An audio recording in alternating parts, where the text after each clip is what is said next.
This week, the American stock market closed at record highs. And still, your feed is full of crash predictions. A billionaire founder filing to sell $4 billion of his own stock. And maybe you have had the same quiet thought I had. If the crash is really coming, couldn't you just get rich by betting on it? One man did. In October 1929, he bet against everything, and won. He walked out of the worst crash in American history with a reported $100 million. Close to $2 billion in today's money. The greatest crash bet ever made. 11 years later, he walked into the cloakroom of a New York hotel and shot himself. The note he left behind said, "I am tired of fighting.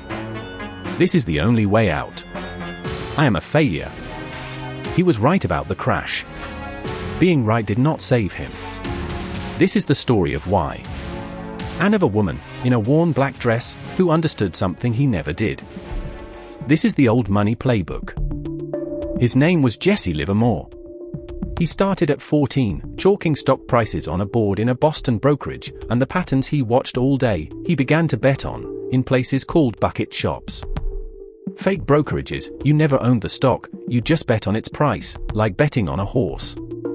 He won so often the shops banned him. The name stuck for life, the Boy Plunger. A plunger is a gambler who bets everything. By 1907 he was on Wall Street itself, master of the trade that would define him, short selling. A short is a bet that a price will fall. You borrow shares and sell them now. When the price drops, you buy them back cheaper, hand them back, and keep the difference. The story he told, in the famous memoir written in his voice, is that in the panic of 1907 his winnings passed $1 million in a single day, and that the most powerful banking house on Wall Street sent word, asking him to please stop selling. No record proves it. Wall Street believed it. And in this game, being believed is its own kind of power. Then came the setup for the biggest bet of all. The 1920s. Stocks only went up. Families borrowed money to buy shares. Buying with borrowed money is called margin, and the habit spread from Wall Street to Main Street. On October 15, 1929, America's most famous economist, Irving Fisher, declared that stock prices had reached what looks like a permanently high plateau. 9 days later came Black Thursday. Livermore had spent that same autumn, by every account that survives, quietly building his bets against the market. Borrowed money stacked on borrowed money, a tower waiting for a push. Then the fall. Black Thursday, almost 13 million shares dumped in one day. Black Tuesday, more than 16 million. By the summer of 1932 the market had lost 89% of its value. $9 of every 10. Gone. And Livermore came out $100 million richer. That is the number history settled on, he never said. Set it next to this, the entire American economy produced about $100 billion in 1929. If the estimate is right, one man's bet took $1 of every 1,000 the country made. The newspapers needed a villain and crowned him the Great Bear of Wall Street. A bear is a trader who wins when prices fall. He became the most hated man in America. His family said the death threats forced him to hire a bodyguard. The most hated. And the most right. By 1934, he was bankrupt. Not for the first time. He had gone broke before and clawed back. But this time, Time magazine called it his fourth failure, and there was no way back. And here is the strangest part. Nobody can even name the trade that broke him. His biographer wrote that what happened to the crash fortune was never disclosed to anyone. That is what betting everything looks like. The end does not even need a headline. So how does the man who beat the crash of the century end up with nothing? Here is the trap. It has two jaws. The first jaw is time. A crash bet does not pay for being right eventually. It pays for being right on schedule. Every month the market keeps rising, exactly as it is rising now. A short bet bleeds money. There is an old Wall Street line: the market can stay irrational longer than you can stay solvent. Meaning, it can keep making no sense for longer than your money can last. The second jaw is worse, because it lives inside the winner. Ask what a giant win teaches. That betting everything is how you win. So you bet everything again. And again. Until one wrong bet, at full size, erases 20 right ones. In Livermore's game, ruin was not bad luck. Ruin was where the road ended. The enemy was never the market. It was the game itself.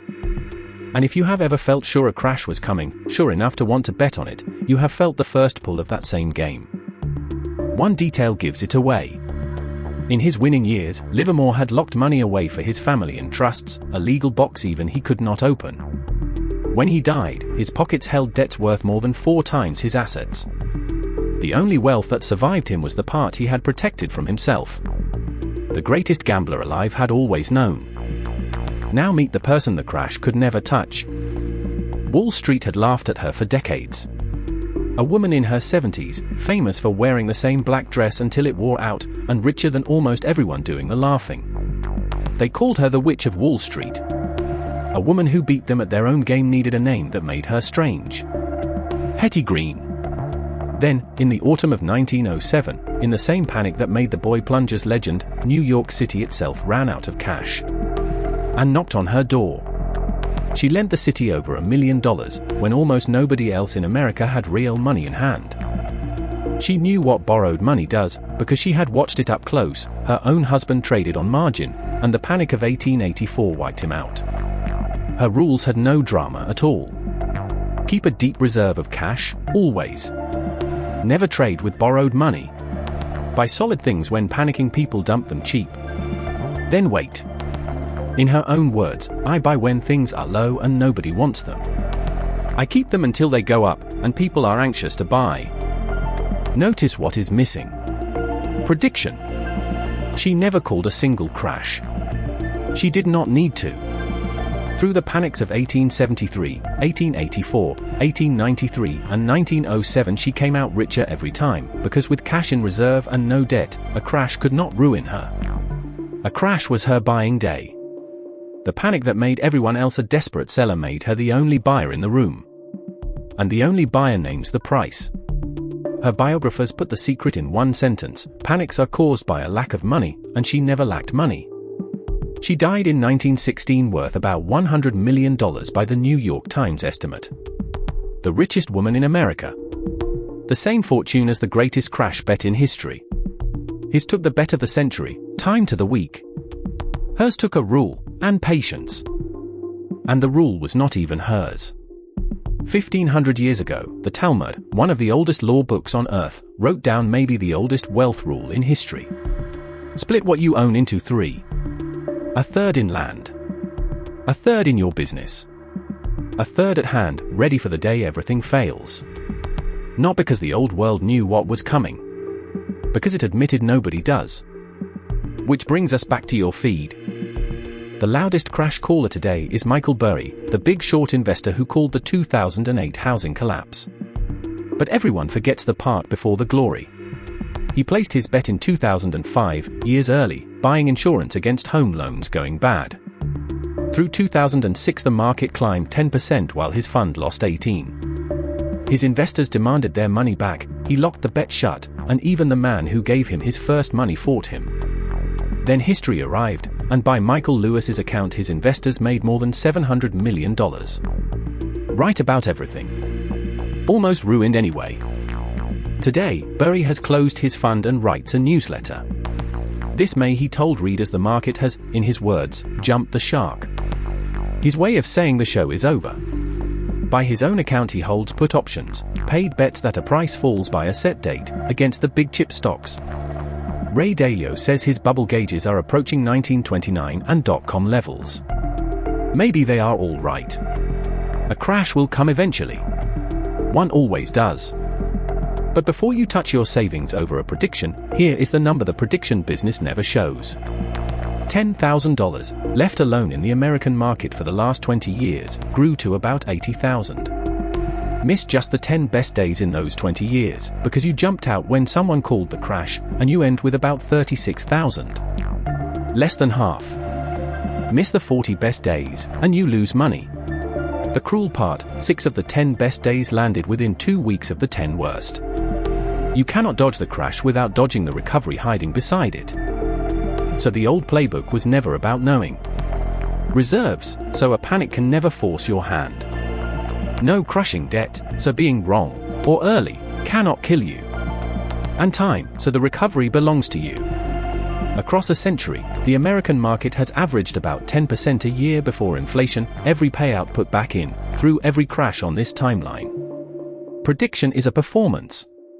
Survival is built in advance. Two pictures, 24 years apart. 1940, a hotel cloakroom, and a note that says, "I am a failure." From the man who made the greatest crash bet in history.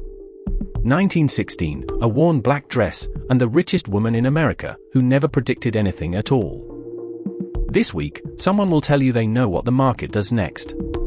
Now you know the only question that matters. Not, are they right? But if they are wrong, do they survive?